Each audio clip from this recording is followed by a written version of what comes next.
शनाया, रूपल और आयुष जैसे ही parking area के पास पहुंचे, कार वहां नहीं थी।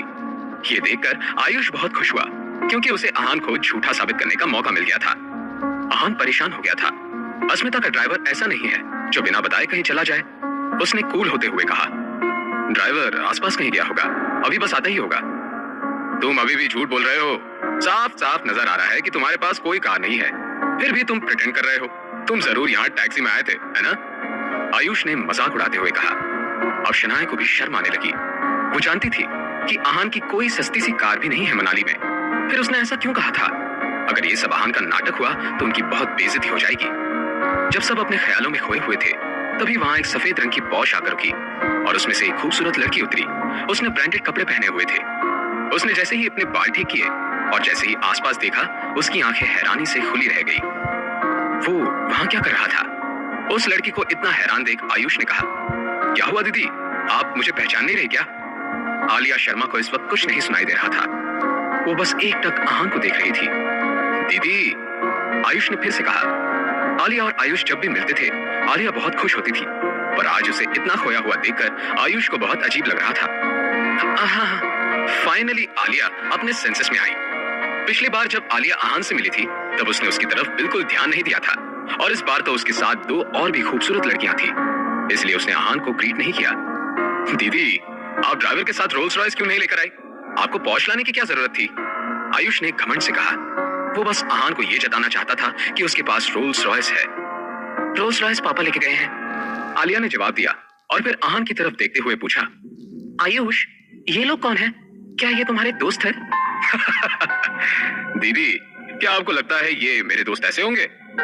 ऐसे लोगों को मैं मुंह भी नहीं लगाऊं। आयुष ने उनका मजाक उड़ाते हुए कहा। आयुष, तुम्हारे कहने का क्या मतलब है? आलिया समझ गई थी कि आयुष और आहान के बीच जरूर कुछ हुआ था, पर उसका पागल भाई आहान को जानता नहीं था और उसका मजाक उड़ा रहा था। दी, इसने ऐसे कपड़े पहने हैं और फिर भी कह रहा है कि इसके पास लग्जरी कार और ड्राइवर है। Can you believe it? Ayush ने मजाक उड़ाते हुए कहा। फनी। आलिया की आंखों में डर था। उसे आहान बिल्कुल फनी नहीं लग रहा था। कुछ समय पहले आहान का रूप आलिया ने देख रखा था, इसलिए वो जानती थी कि आहान कैसा है, और उस इडियट आयुष ने आहान को ऑफेंड कर दिया था। दी, आप कुछ कह क्यों नहीं रही हैं? Don't you find it funny? Ayush हैरान था। हमेशा एटीट्यूड में रहने वाली लड़की आज आहान को देखकर इतनी डरी हुई क्यों थी? शनाया ने यह सब नोटिस किया था। आलिया का एक्सप्रेशन आहान को लेकर बहुत अलग था। उसे लग रहा था कुछ तो गड़बड़ थी। उसके इंस्टिंक्ट्स कभी गलत नहीं होते थे। क्या आलिया आहान को जानती थी? क्या एक ही दिन में किसी ने आहान को सीड्यूस किया था? ये सब सोचकर शनाया थोड़ा सा बेचैन हो गई थी। सिर्फ इतना ही नहीं, आहान को भी बहुत गुस्सा आ रहा था। वो ये सोचकर परेशान था कि जहां वो भी जाता था, ये आलिया कैसे पहुंच जाती थी। आहान जैसे ही सिचुएशन को हैंडल करने के बारे में सोच रहा था, तभी वहां रोल्स रॉयस आकर रुकी। वो गाड़ी का लेटेस्ट मॉडल था और साथ ही उसकी नंबर प्लेट भी प्रीमियम थी। Oh my God, such a premium car with a premium number. Ayush ने सरप्राइज होते हुए कहा। उसे कार्स के बारे में नॉलेज थी, क्योंकि उसके घर भी एक रोल्स रॉयस थी, जो कि एक लो क्वालिटी मॉडल थी। आयुष को बहुत जलन हो रही थी। उसके पास ऐसी कार क्यों नहीं थी? ये सब थॉट्स उसके मन में चल ही रहे थे कि तभी वो कार उसके सामने आकर रुकी। दी, क्या ये हमारी कार है? आयुष ने बहुत ज्यादा एक्साइटमेंट से पूछा। वो बस सोच रहा था कि काश उसके पास रोल्स रॉयस होती, और उतने में ही रोल्स रॉयस उसके सामने आकर रुक गई। ये सुनकर आलिया शर्म से पानी पानी हो गई। उसे समझ नहीं आ रहा था कि वो कहां जाकर अपना मुंह छुपाए। तुम हमारी फैमिली को जानते नहीं हो क्या? तुम्हें लगता है कि पापा कभी ये कार लेने की सोचेंगे? इडियट। आलिया ने दांत पीसते हुए मन ही मन में कहा। इससे पहले आलिया आयुष से कुछ कह पाती, आयुष गाड़ी की तरफ बढ़ा और उसे निहारने लगा। उसने मन में ये सोच लिया था कि ये गाड़ी उसी की है।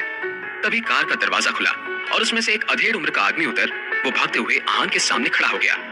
उसने डरते हुए आहान से कहा, Mister Aahan, I am really sorry, मेरा पेट सही नहीं लग रहा था, इसलिए। मिस्टर आहान, ये शब्द आयुष की गाल पर थप्पड़ जैसे पड़े। उसके कदम अचानक से रुक गए और उसे विश्वास नहीं हो रहा था कि उसने अभी अभी क्या देखा और सुना था। इट्स ओके, ऐसा किसी के साथ भी हो सकता है। जब तक गलती जानबूझकर की ना गई हो, तब तक मैं तुम्हें माफ कर सकता हूँ। आहान ने बहुत कामली कहा। थैंक यू मिस्टर आहान, उस ड्राइवर ने अपना ग्रेटिट्यूड एक्सप्रेस करते हुए कहा। आहान ने ड्राइवर को पहले ही कह दिया था कि वो उसे यंग मास्टर कहकर ना बुलाए और इस बात की अच्छे से वो गांठ बांध ले। ब्रदर, क्या ये कार तुम्हारी है? आयुष ने अपना सलाइवा निगलते हुए कहा। नहीं नहीं, रेंट की है, आहान ने सीरियस टोन में जवाब दिया। शॉक की वजह से आयुष 2 कदम पीछे हो गया। कौन है जो रोल्स रॉयस रेंट करता है, वो भी इतनी प्रीमियम नंबर प्लेट की? शनाया और रूपल दोनों ही अजीब शक्ल के साथ वहीं खड़े रहे और ये सब देख रहे थे। उन्हें समझ नहीं आ रहा था कि वो आहान की बातों पर यकीन करें या नहीं। ऊपर से उस ड्राइवर का डर भी कोई नाटक नहीं लग रहा था। अब सवाल ये था कि आहान ने कार रेंट कहां से की और क्यों की। दोनों लड़कियां एक दूसरे को इसी कंफ्यूजन से देख रही थी। आयुष अब शर्मिंदा था। भाई आप मजाक क्यों कर रहे हैं? ऐसा कौन होगा जिसे गाड़ी रेंट पर देनी पड़े?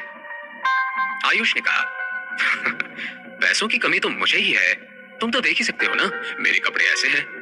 आहान ने ताना मारते हुए कहा। नहीं भाई, मैं तो बस आपके साथ मजाक कर रहा था, इसे अपने दिल पे मत लगाइए भाई।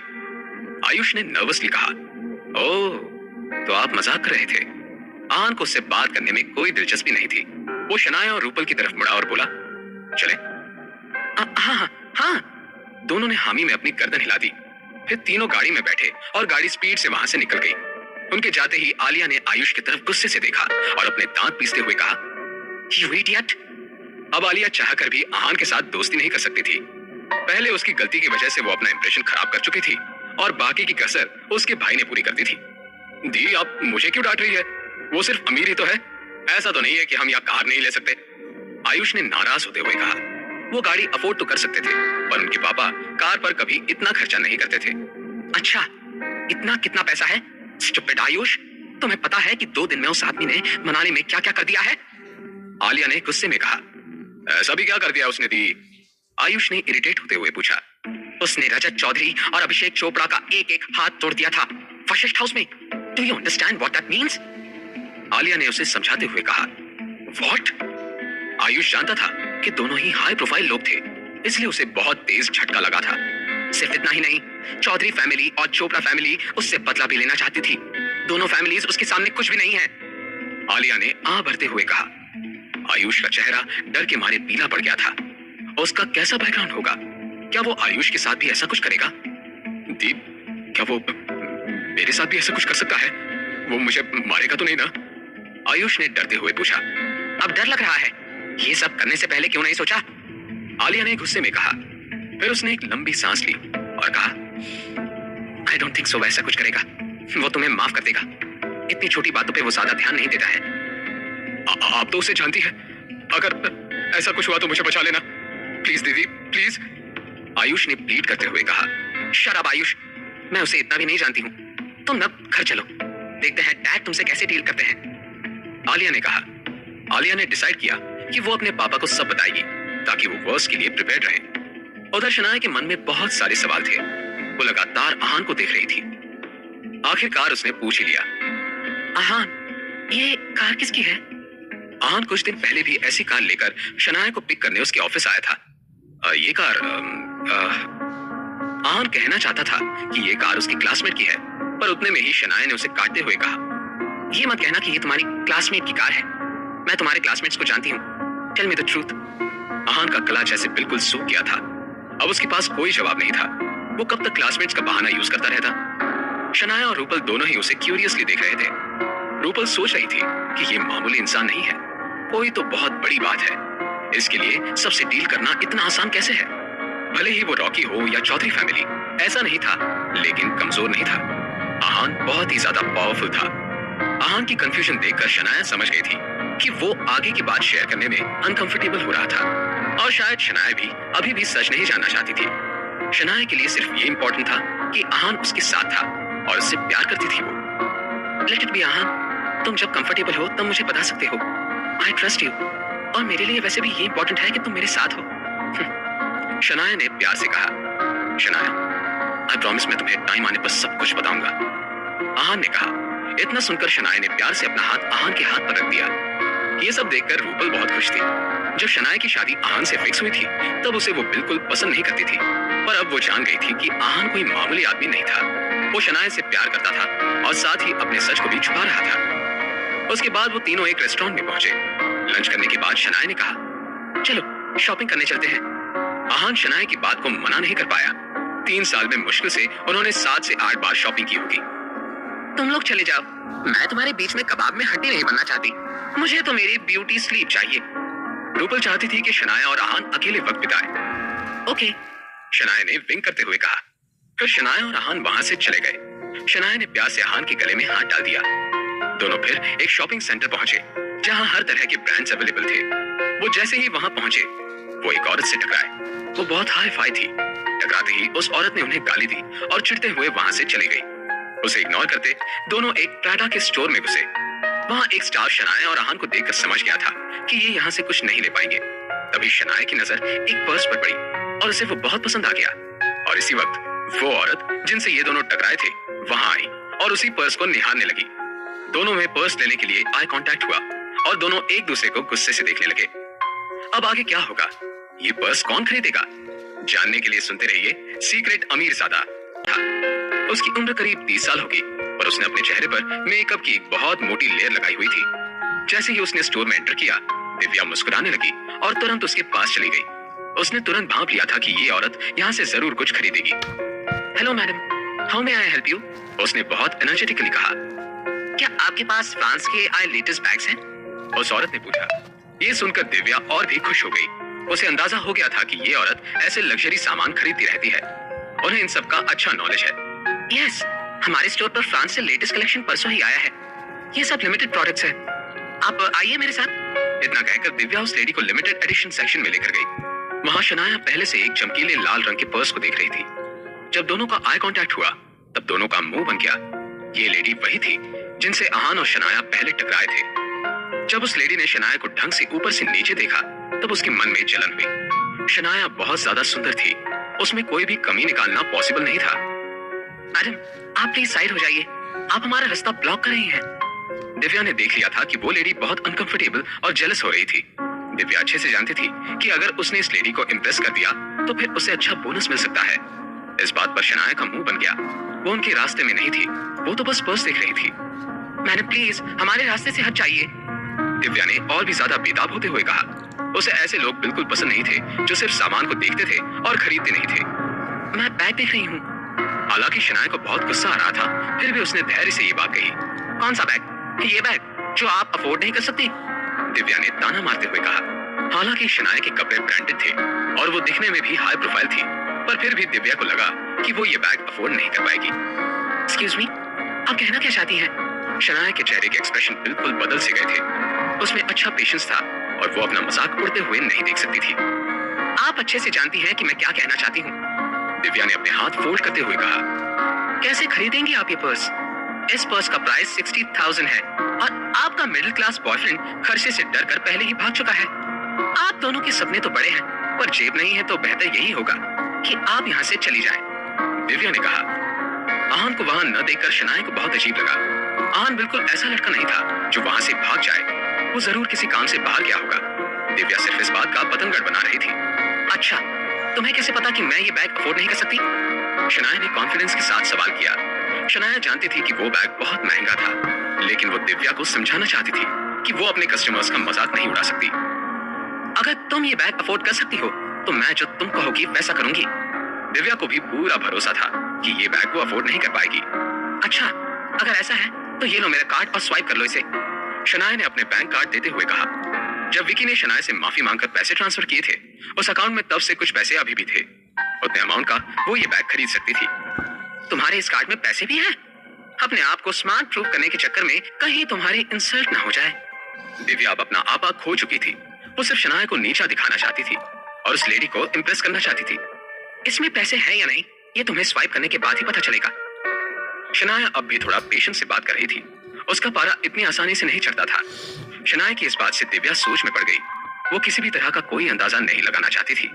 शनाया देखने में ठीक ठाक लग रही थी। ऐसा हो सकता था कि उसके पास पैसे हों, और अगर ऐसा होता तो दिव्या की बहुत बेइज्जती हो जाती।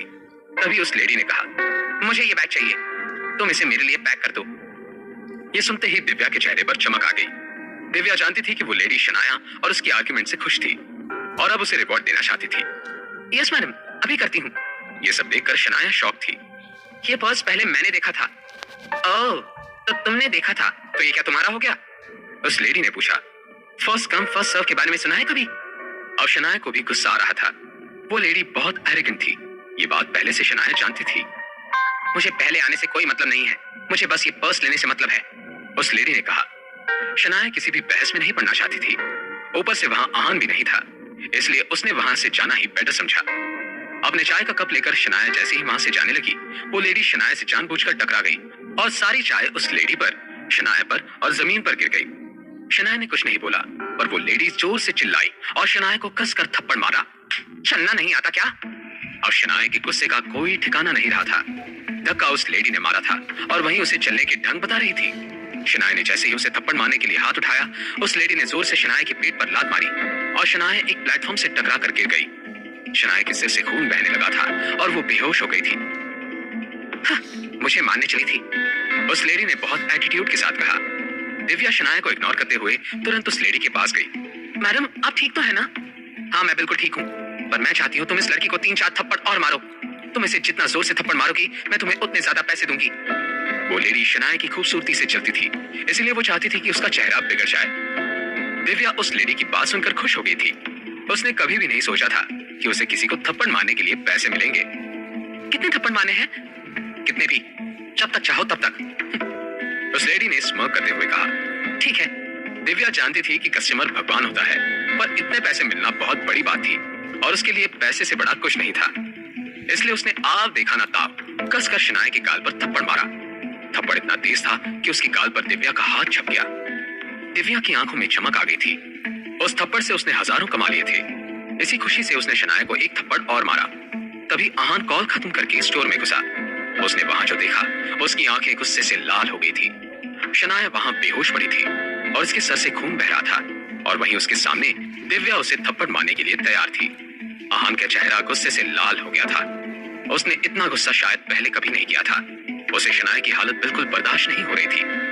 अब तुम नहीं बचोगी, आहान ने दांत पीसते हुए कहा। अचानक से दिव्या और उस लेडी को लगा कि वहां का माहौल बिल्कुल बदल गया था। उनके माथे पर शिकन आ गई थी। दोनों ये सोचने लगी थी कि अब वो कैसे बचेंगे। आहान भागकर शनाया के पास गया। इतने में दिव्या रुक गई। उसने जैसे ही पीछे मुड़कर देखा, उसे आहान की गुस्से से लाल आंखें नजर आई। वो डर के मारे वहीं पर बैठी रही। उसे ऐसा लग रहा था कि जैसे किसी ने उसके पूरे बदन को टुकड़ों में तोड़ दिया हो। अब आहान उस यंग लेडी की तरफ मुड़ा।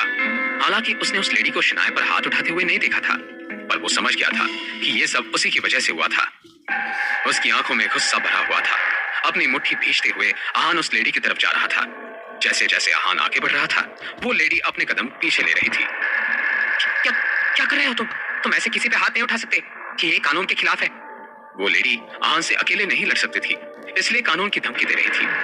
अब कानून याद आ रहा है तुम्हें? तुमने शनाया पे हाथ कैसे उठाया? आहान ने गुस्से से लाल होते हुए कहा। इस बेवकूफ लड़की की वजह से मेरी ड्रेस पर चाय गिर गई। मैंने उसे मार भी दिया तो क्या हो गया? उसने कॉन्फिडेंस से कहा। अच्छा, चाय गिराने के लिए तुमने उसके साथ ऐसा किया, तो मेरी बीवी के साथ ये करने के लिए मैं तुम्हारे साथ क्या करूं? आहान ने दांत पीसते हुए कहा। तुम मेरे साथ कुछ नहीं कर सकते, मैं अभी पुलिस। इससे पहले लेडी अपनी पूरी बात कर पाती, आहान ने उसे खींचकर थप्पड़ मारा। पुलिस? तुम किसी को भी बुला लो, मुझे डर नहीं लगता। आहान अपने आपे से बाहर हो चुका था।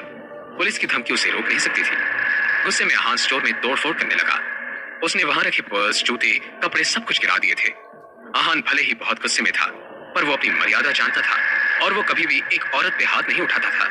इसलिए उसने अपना गुस्सा आसपास की हर चीज पर निकाला। आहान को ये सब करता देख दिव्या बहुत डर गई थी। ये देखकर दिव्या की आंखों के आगे अंधेरा छा गया था। उसे विश्वास नहीं हो रहा था कि उसने अभी अभी क्या देखा था। आहान का गुस्सा देखकर वो लेडी डर के मारे वहीं जमीन पर बैठ गई और जोर जोर से रोने लगी, पर आहान को इस बात से कोई फर्क नहीं पड़ रहा था। शनाया के साथ ऐसा करने के लिए तुम्हें इसकी सजा भुगतनी ही पड़ेगी। आहान इस लेडी को इतनी आसानी से जाने देने वाला नहीं था। उस लेडी के साथ अब क्या होगा? शनाया को हर्ट करने के लिए उसे वो क्या सजा देगा? जानने के लिए सुनते रहिए सीक्रेट अमीरजादा। जमीन पर बैठकर जोर जोर से रोने लगी, पर आहान को इस बात से कोई फर्क नहीं पड़ रहा था। शनाया के साथ ऐसा करने के लिए तुम्हें जो सजा भुगतनी है वो भुगतनी ही पड़ेगी। आहान को ऐसा करते देख दिव्या ने उसे रोकने की कोशिश की, पर उसका कोई फायदा नहीं हुआ। उल्टा आहान ने उसे कसकर पकड़ा और कहा, जैसे तुमने मेरी बीवी को मारा, अब वैसे ही तुम इस औरत को मारोगी। सर, नहीं सर, प्लीज। दिव्या जानती थी कि वो लेडी बहुत इन्फ्लुएंशियल थी और उसे आहान के बैकग्राउंड का अंदाजा नहीं था। No sir, no please. Aahan कुछ भी सुनने के मूड में नहीं था। जब दिव्या के पास कोई ऑप्शन नहीं बचा था, तब वो मान गई। वो उस अमीर लेडी की तरफ गई और उस पे हाथ उठाने ही वाली थी कि उसने उतने में दिव्या को धक्का दिया और दोनों में झड़प शुरू हो गई। खुद को बचाने जब दोनों इधर उधर भागने लगी तो उनका पैर स्लिप हुआ और हाथ पर जोर से चोट लग गई, मानो हाथ की हड्डी टूट गई हो। वो दर्द से कराहने लगी। तभी शनाया ने अपनी आंखें खोली। आहान। इतना सुनकर आहान सीधा शनाया की ओर भागा। शनाया, तुम ठीक तो हो ना? आहान ने घबराते हुए कहा। मुझे बहुत दर्द हो रहा है आहान। शनाया ने रोते हुए कहा। वो सिर्फ एक पर्स खरीदना चाहती थी और उसके साथ ये क्या हो गया? उसका दर्द आहान के दिल तक पहुंच गया। लगा शनाया के साथ ऐसा पहले कभी नहीं हुआ था। उसे शनाया के लिए बहुत बुरा लग रहा था और दिव्या और उस लेडी पर उसे बहुत गुस्सा भी आ रहा था। इट्स ओके, मैं अभी तुम्हें हॉस्पिटल लेकर जाता हूँ, सब ठीक हो जाएगा शनाया, उसने शनाया को संभालते हुए कहा। फिर उसने शनाया की उठने में मदद की और वहां से जाने के लिए तैयार हुआ। उसने दिव्या और उस लेडी की तरफ देखा और मन ही मन में सोचा, इनके साथ ऐसा ही होना चाहिए। वो जैसे ही वहां से जाने लगा, मॉल के सिक्योरिटी मैनेजर वहां कुछ सिक्योरिटी गार्ड्स के साथ भागता हुआ आया। इतना सब होने के बाद प्राडा स्टोर के आगे भीड़ लग गई थी। अब ये उस मैनेजर की जिम्मेदारी थी कि वो इस मामले को हैंडल करे। वो जैसे ही स्टोर में घुसा, उसने दिव्या की ओर और उस लेडी को जमीन पर गिरे हुए देखा और उसने तुरंत अंदाजा लगा लिया कि ये सब आहान ने किया था। उसने गुस्से से आहान को देखा और कहा, ये सब तुमने किया है? आप पूछेंगे नहीं या क्या हुआ था? आहान ने शांति से सवाल किया। मैं तुमसे पूछ रहा हूँ कि ये तुमने किया है?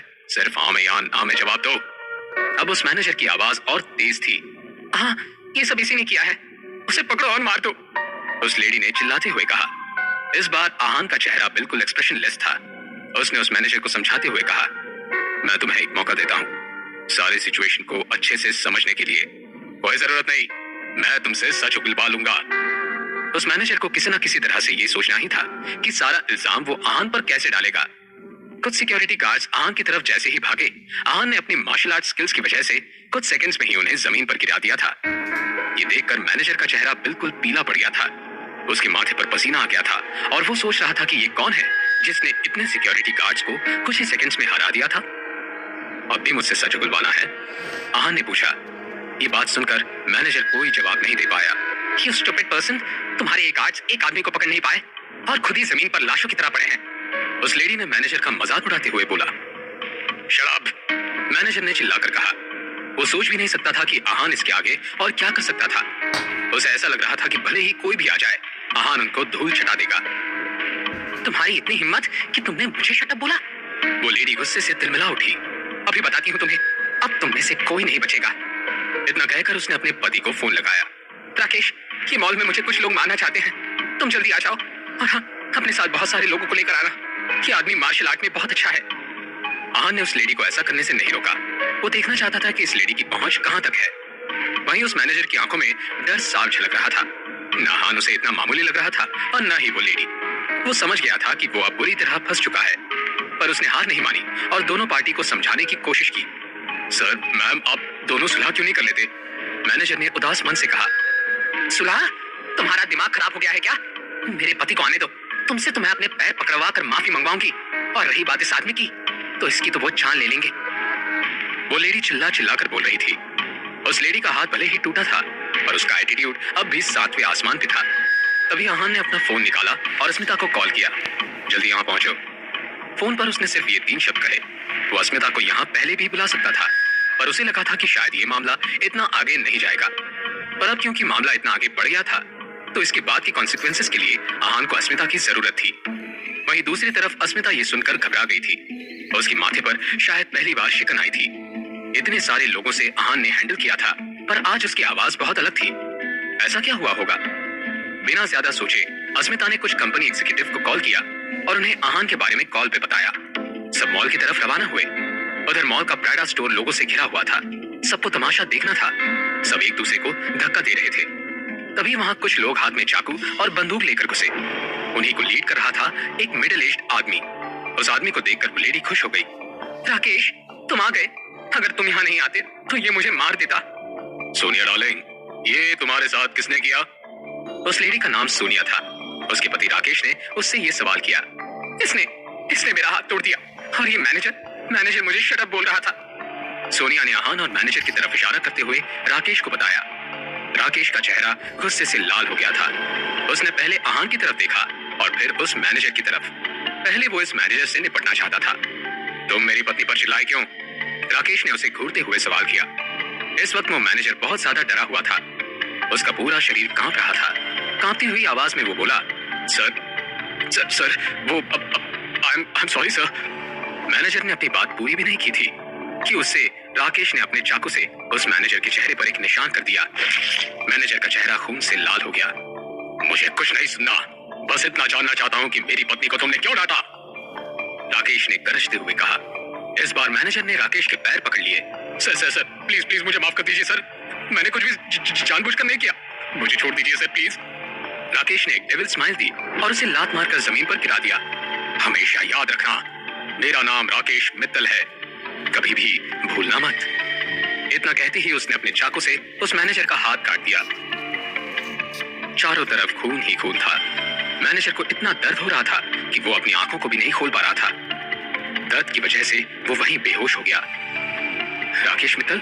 मैं जानता हूं राकेश मित्तल कौन है। कौन है? Rakesh Mittal dragon tiger society का हेड है। सारी भीड़ में हलचल मच गई। ड्रैगन टाइगर सोसाइटी मनाली में बहुत फेमस थी। ये लोग एक तरह से गुंडे थे जिनका कनेक्शन अंडरवर्ल्ड के साथ था। लोगों के मन में आहान के लिए डर और तरस दोनों था। जिसने सिर्फ सोनिया को शट अप बोला था, उसके साथ इसने ये किया था, तो फिर वो उसके साथ क्या करेगा जिसने उसकी पत्नी का हाथ तोड़ा है? मौत भी शायद कम सजा होगी। अब राकेश आहान की तरफ मुड़ा। उसे लगा आहान डर के मारे उसके पैर पकड़ लेगा और उससे माफी मांगेगा, पर ऐसा कुछ भी नहीं हुआ। आहान वहां पर बहुत कॉन्फिडेंटली खड़ा था। तो तुम बताओ इस मामले को कैसे सुलझाएं? राकेश ने अपना खून से सना चाकू उसके पैरों की तरफ फेंकते हुए कहा। तुम क्या चाहते हो? आहान ने पूछा। इतने में उसकी नजर शनाया पर पड़ी, जो एक चेयर पर बैठी थी। शनाया के हाथ पर एक निशान था। राकेश तुरंत समझ गया था कि जरूर गलती सोनिया की ही थी। वो अपनी पत्नी को अच्छे से जानता था और साथ ही ये भी जानता था कि उसकी पावर की वजह से सोनिया अक्सर अकड़ में घूमती थी और ऐसे कांड करती थी। ऐसा करते हैं, तुम खुद इस चाकू से अपना हाथ काट लो। राकेश देखना चाहता था कि इस बात पर आहान कैसे रिएक्ट करता है। अगर वो ये बात मान लेता तो वो समझ जाता कि आहान का कॉन्फिडेंस फालतू का था। वो उसका हाथ काटने के बाद भी उसकी जान भी ले लेता। पर अगर आहान ने ऐसा नहीं किया तो इसका मतलब ये होता कि उसका बैकग्राउंड बहुत पावरफुल है। ये बात सुनकर शनाया बिल्कुल घबरा गई। डर के मारे शनाया के मुंह से निकला, आहान। डोंट वरी बेबी, कुछ नहीं होगा। आहान ने शनाया को कंसोल करते हुए कहा। राकेश, मुझे इसके हाथ नहीं इसकी जान चाहिए, सोनिया ने गुस्से में कहा। सोनिया नहीं जानती थी कि राकेश के दिमाग में क्या चल रहा है। Just shut up. राकेश ने तुरंत अपनी पत्नी का मुंह बंद किया। सोनिया राकेश के लिए हमेशा प्रॉब्लम्स क्रिएट करती थी। इसी बात से राकेश बहुत इरिटेटेड रहता था। सोनिया ने कुछ नहीं बोला क्योंकि उसमें राकेश की बात को टालने की हिम्मत नहीं थी। तो मिस्टर, आपने क्या सोचा है? अगर यह आपके लिए पॉसिबल नहीं है तो मैं अपने हाथों से कर देता हूं। राकेश ने गुस्सा जताते हुए आहान से पूछा। आहान के चेहरे पर मुस्कान आई और उसने अपनी गर्दन हिलाते हुए कहा, मुझे लगता है तुम्हारी पत्नी का सुझाव अच्छा है। ऐसा करो तो मुझे मार दो। सारी भीड़ फुसफुसाने लगी। ये लड़का अपनी मौत को बुलावा क्यों दे रहा था?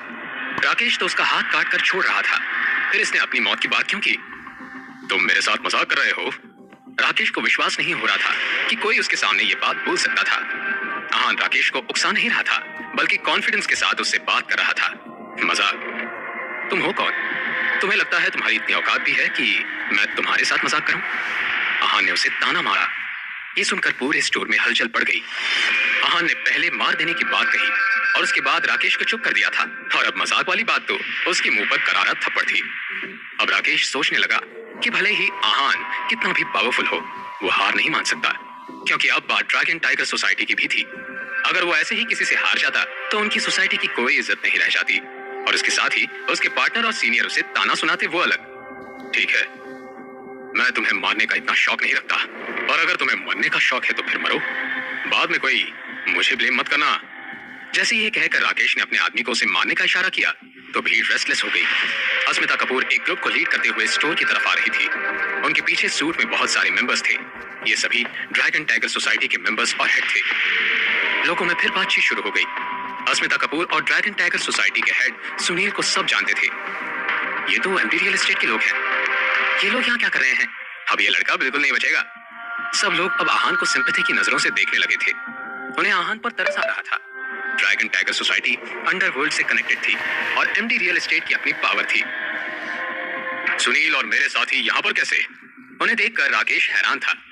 उसने तो किसी को भी कॉल करके यहाँ नहीं बुलाया था, फिर वो सब यहाँ कैसे?